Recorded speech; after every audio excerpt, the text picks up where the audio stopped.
दोस्तों, राजस्थान के Ranthambore tiger reserve से एक बहुत दुख भरी खबर सामने आ रही है।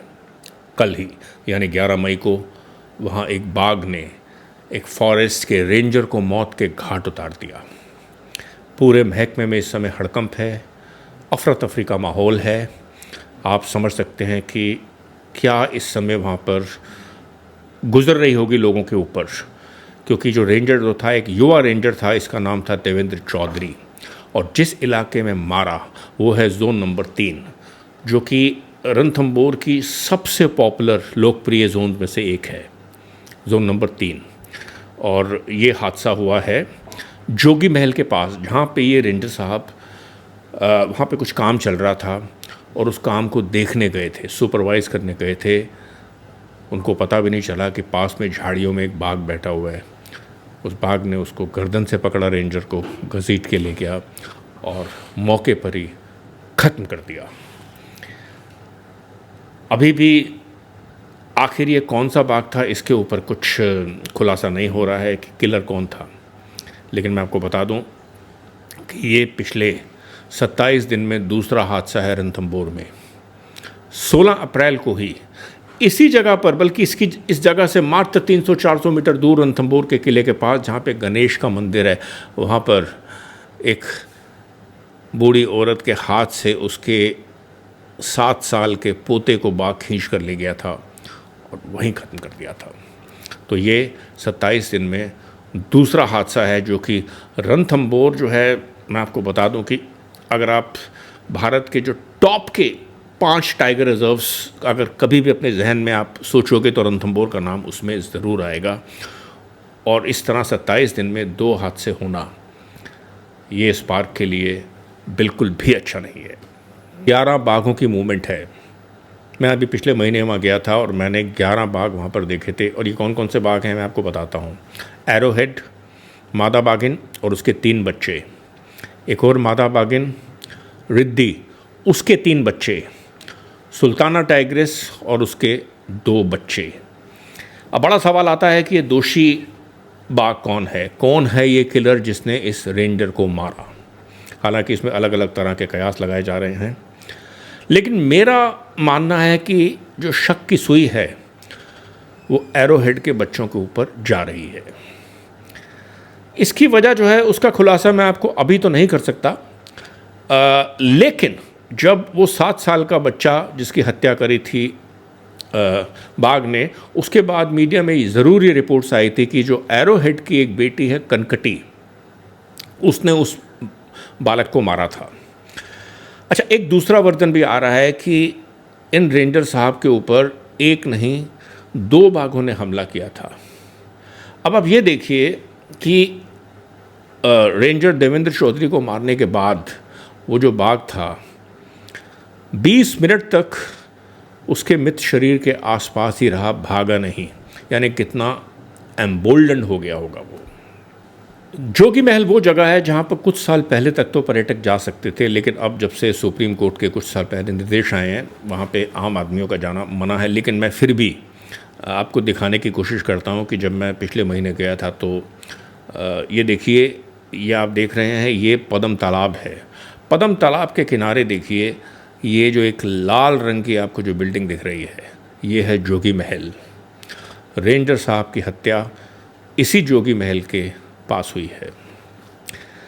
अब जोन नंबर 3 जो है उसका महत्व इसलिए भी है कि सबसे ज़्यादा टाइगर साइटिंग रणथंभौर में अगर होती है तो जोन नंबर 1 और 6 के बीच में ही होती है। और यहाँ पर भी 2 और 3 इसलिए पॉपुलर हैं कि यहाँ पर एक तो पद्म तालाब है, एक राजबाग लेक है, तो यहाँ पे पानी होने के कारण प्रे बेस काफ़ी मात्रा में है, तो इसलिए यहाँ पर बाघों की मूवमेंट भी बहुत ज़्यादा रहती है। रणथंभौर में हालात बिल्कुल भी सामान्य नहीं हैं, क्योंकि यहाँ पर मुझे लगता है कि बहुत सारी नेगेटिव खबरों के दौर से गुज़र रहा है रणथंभौर। इन हादसों से पहले भी वहाँ पर 1-2 हादसे और भी हुए हैं। करीब कुछ महीने पहले रणथंभौर के पास गांव वालों ने, यह हादसा तब हुआ जब एक बाघ ने एक गांव वाले को मारा और उसके बाद एक रिटेलिएशन में पूरे गांव वालों ने मिलकर उस बाघ को पत्थरों से मार दिया। और उसके बाद बालक की मृत्यु और अब रेंजर की मौत।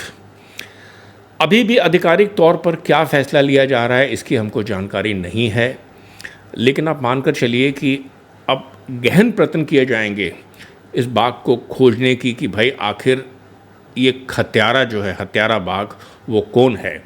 और पहला कदम रहना चाहिए और शायद होगा भी कि उस बाघ को ट्रैंकुलाइज करके वहाँ से हटाया जाए। लेकिन ये कहना जितना आसान है ना, करना उतना ही मुश्किल है, क्योंकि जैसे मैंने आपको कहा 11 बाघों की मूवमेंट है, इसमें से आप कैसे पता लगाएंगे कि कौन सा बाघ है। तो ये कोई आसान काम नहीं है। दूसरी बात, बाघों के ऊपर रणथंभौर में एक जो टूरिस्टों का जो प्रेशर है, पर्यटकों का, फोटोग्राफर्स का, सबका, वो मेरा मानना है कि दूसरे नेशनल पार्क से कहीं ज़्यादा है।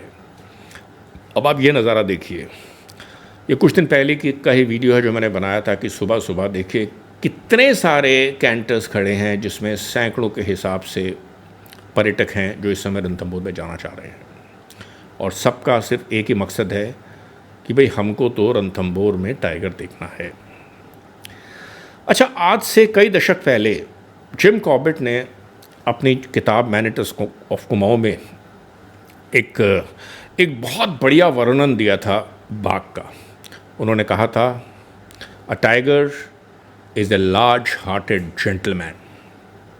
मतलब बाघ एक बहुत बड़े दिल वाला सज्जन पुरुष है।